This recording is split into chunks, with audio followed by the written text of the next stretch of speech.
दोस्तों, त्याग, अकीदत और आपसी भाईचारे का पावन पर्व बकरा ईद, ईद उल अजहा करीब है। यह त्योहार हमें दिखावे से दूर रहकर अपने अहंकार को खत्म करने और जरूरतमंदों की मदद करने का पैगाम देता है। लेकिन इस साल प्रशासन कानून व्यवस्था, स्वच्छता और नागरिक सुविधाओं को लेकर बेहद सख्त है। 2026 की बकरा ईद के लिए राष्ट्रीय स्तर पर कुछ बहुत ही कड़े दिशा निर्देशों की चर्चा जोरों पर है। आखिर साल 2026 में बकरा ईद कब है और क्या हैं सरकार के वे 5 नियम या 5 बड़ी गलतियां जिन्हें इस बार भूलकर भी नजरअंदाज नहीं किया जा सकता। आइए आज इस पूरी रिपोर्ट को एक निष्पक्ष और प्रशासनिक नजरिए से गहराई से डिकोड करते हैं। साल 2026 में कब है बकरा ईद? सबसे पहले बात करते हैं इस साल के कैलेंडर की।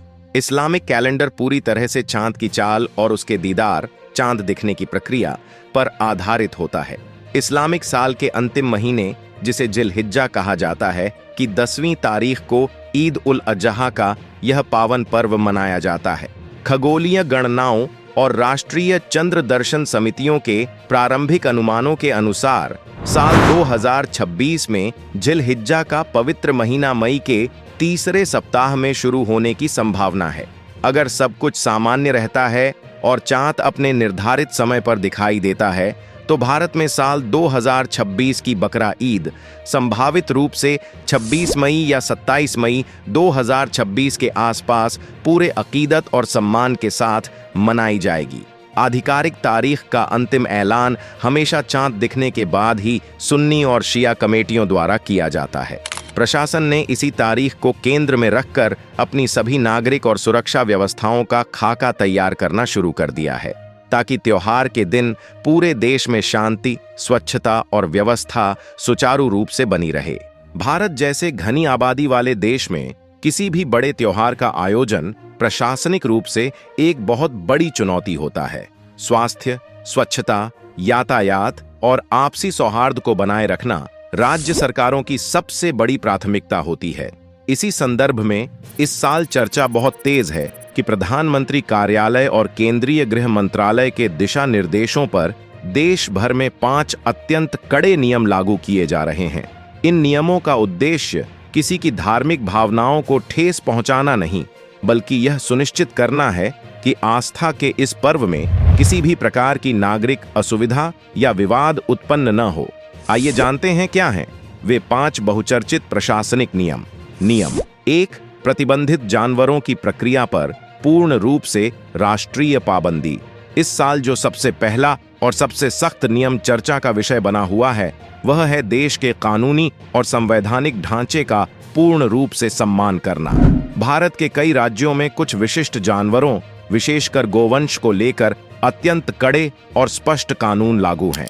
प्रशासन ने इस साल शून्य सहिष्णुता की नीति अपनाते हुए यह स्पष्ट कर दिया है कि किसी भी हाल में ऐसे किसी जानवर की प्रक्रिया को अंजाम नहीं दिया जाएगा जो उस राज्य के कानून के तहत प्रतिबंधित है।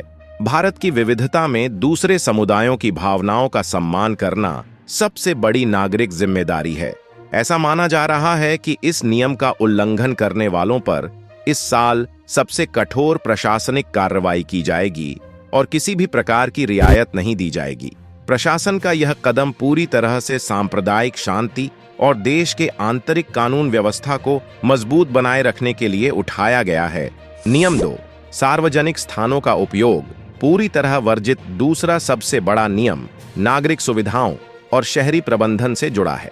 अक्सर यह देखा जाता था कि त्योहार के दौरान कुछ लोग अपनी सुविधा के लिए सड़कों के किनारे, सार्वजनिक पार्कों, गलियों या खुले मैदानों में इस धार्मिक प्रक्रिया को अंजाम देते थे।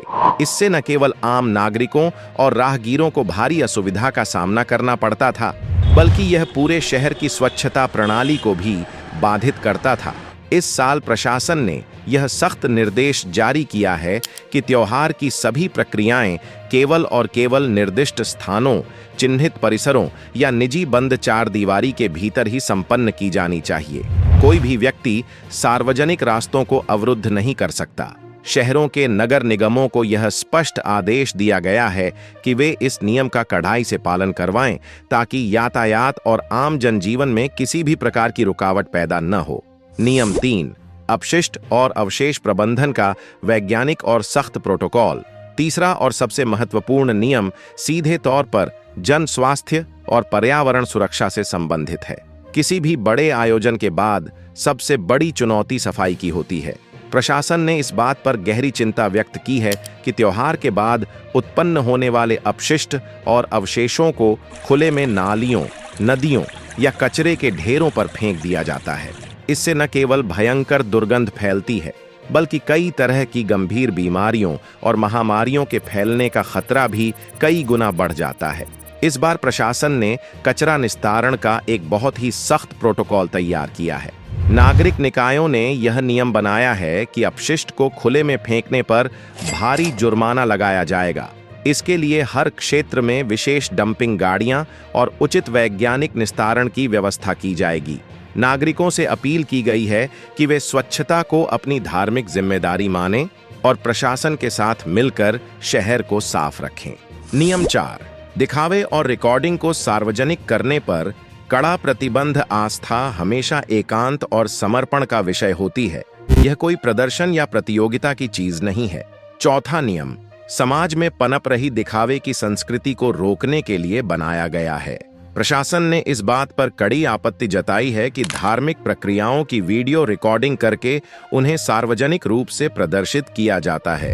कई बार ऐसी सामग्रियां उन लोगों के लिए मानसिक रूप से असहज करने वाली हो सकती हैं जो इन प्रक्रियाओं से नहीं जुड़े हैं। इससे समाज में अनावश्यक तनाव पैदा होता है। इसलिए प्रशासन ने यह नियम स्पष्ट किया है कि धार्मिक गरिमा को बनाए रखने के लिए ऐसी प्रक्रियाओं का अनावश्यक प्रदर्शन नहीं किया जाना चाहिए। इसका मुख्य उद्देश्य त्योहार की पवित्रता को महफूज रखना और किसी भी प्रकार की प्रतिस्पर्धा या सामाजिक तनाव से बचना है। आस्था को आस्था ही रहने दिया जाए, उसे दिखावे का केंद्र न बनाया जाए। नियम 5, परिवहन के दौरान पशु कल्याण और नियमों का सख्ती से पालन। पांचवां और अंतिम नियम पशुओं के परिवहन और नागरिक सुरक्षा से जुड़ा है।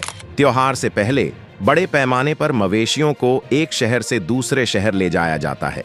इस दौरान यह सुनिश्चित करना आवश्यक है कि देश के पशु क्रूरता निवारण अधिनियम का किसी भी स्तर पर उल्लंघन न हो।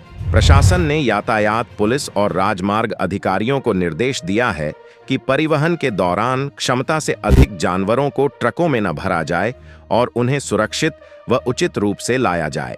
इसके अलावा बाजारों में भीड़ नियंत्रण और उचित व्यापारिक नियमों का पालन करना भी अनिवार्य कर दिया गया है ताकि किसी भी तरह की अव्यवस्था से बचा जा सके।